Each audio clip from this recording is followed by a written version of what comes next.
Hello, কি অবস্থা সবাই? ভালো আছেন? সবাইকে উদ্দেশ্য করে বলছি, বিশেষ করে আমার ভাই-বন্ধু আর কিছু আমার আত্মীয়স্বজন সবাই কাছে আমি ১ম এই ক্ষমা চাচ্ছি। আমি একটা জিনিস মিস্টেক করে ফেলছি।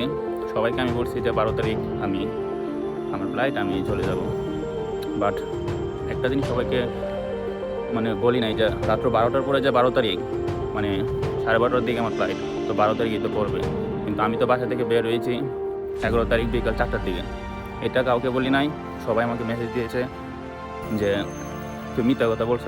আগে বললেই তো আমরা গাড়ি বাড়িতে থাকবো।" ঠান্ডা লেগে গেছে। যাই হোক, সবাই একটু ক্ষমা দৃষ্টিতে দেখবেন। আর তারপর অনেকে আমাকে মেসেজ দিয়েছে, "ভাই কানাডাতে কীভাবে গেছেন? কি আসল বিষয়? কীভাবে কী প্রসেসিং করছেন?" আসলে আমিও সঠিক তেমন কিছু জানি না। আমার মেজো বোনের হাসব্যান্ড সে সব কিছু প্রসেসিং করছে। তারপর কানাডাতে আপনাদের আশীর্বাদ ও দোয়ায় আসতে পারলাম। Bye, by.